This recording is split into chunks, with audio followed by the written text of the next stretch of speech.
Retired? Are you retired? Are you thinking about retiring? What I want to speak today about is the need to avoid certain money mistakes, okay?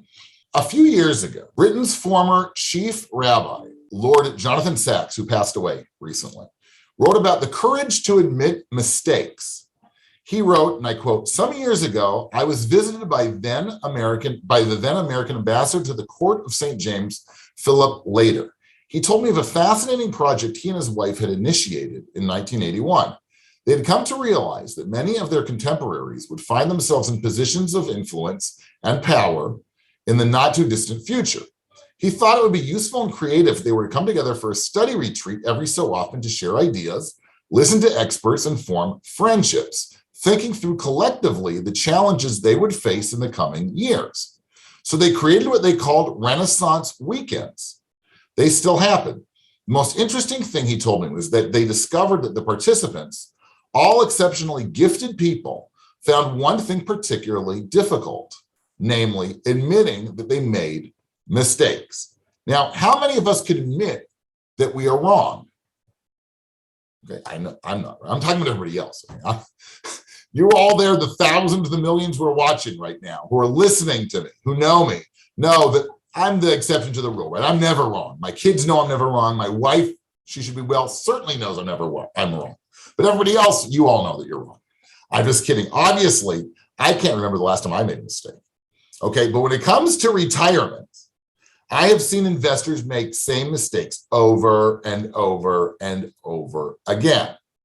Here are some of the more common mistakes that I've seen. And if you want to have a secure retirement, it's your job to avoid these mistakes, okay? You're being warned. Here is your warning. Don't commit these mistakes, okay? Remember back in the day when banks, if you'd open up an account in a bank, you get like a free toaster or something like that? Well, in the quest for the free toaster that used to come with opening up a new bank account, too often I learn or I see that retirees have multiple investment and savings accounts with different firms, different banks, which make it really difficult to supervise and evaluate what it is that they own. Recently, I met with an adult child of an older couple, and she was telling me that her parents had multiple accounts.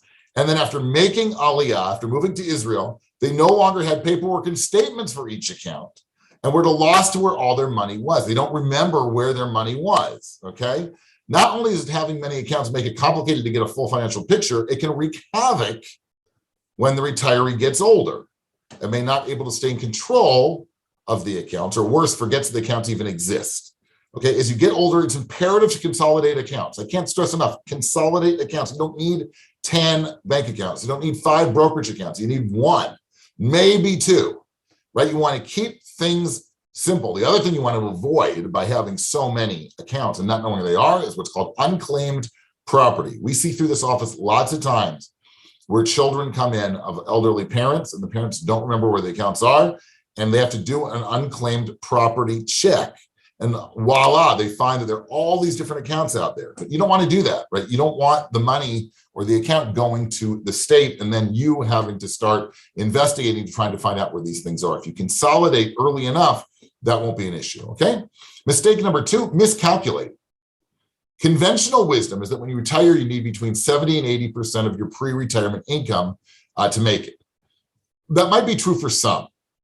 But from my experience as a financial advisor, and especially in Israel, I think that you need either the same amount or even more of the money that you had pre-retirement. You might want to help out your kids and grandchildren, right? You might want to help them out with braces or paying for extracurricular activities or therapy, or you might want to take the family away in the summer or in the winter for a few days or for a week, right? Those things all cost money. And that's helping your children and grandchildren. What about you, right? What you want to do in retirement is going to probably cost money, right? It might be that you want to go with your spouse to have a brunch. Well, that's more expensive than it was when you worked and you didn't eat brunch, okay? I'm not even talking about, hopefully we're getting through Corona and you're going to want to travel, okay? Dining out, short weekends, whatever it is, those things all cost money. And as you know, I have my equation because I'm a mathematician. I have an equation. My big equation is leisure equals money spent. The more free time that you have, the more money you're going to spend. The beauty of when you work is, other than buying the occasional shirt or maybe buying lunch, you don't spend much money, right? Those are 9, 10, 11 hours a day that you're not spending money because you're busy. All of a sudden, when you have that free time, there's a good chance that your spending might even increase, okay? So that's second mistake. Mistake number 3, retaining control, being stubborn. Okay, as retirees age, they usually don't add somebody to the account to execute changes on their behalf. I always advise retirees to give a child or a trusted confidant what's called trading authority.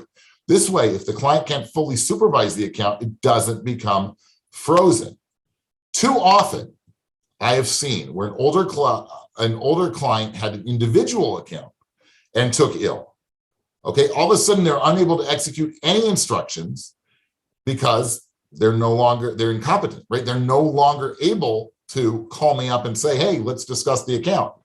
For whatever reason, for health issues or whatever, they can't do that anymore. And now what happens? That means the money is sort of de facto become frozen. And that's when you might need the money. That's when it becomes critical for you to have the money. You might have to pay for healthcare, for an aid, I don't know what, to widen a bathroom in your house. Okay, all of a sudden the money is sort of frozen, not officially frozen, but de facto it's frozen because there's nobody to speak to your advisor anymore. Okay, so there are many ways to go about this to provide for checks and balances. Perhaps you'll want to require 2 signatures if you're worried about one child having everything, okay? Perhaps you want to drop an official power of attorney. Consult with your family and advisors to devise a plan and instruments that work for you to give signing authority over to somebody so that your money, at your most critical juncture, you can access your money, okay? Sometimes it pays to swallow your pride. Correct your mistakes so that you can have a financially sound retirement, okay? So, in review, mistakes people make, they retain control when they shouldn't, okay? They need to turn over control to somebody else. They miscalculate, okay? And they don't have enough money, or they too conservatively estimate what they're going to spend in retirement and they get stuck. And number 3, consolidate, okay?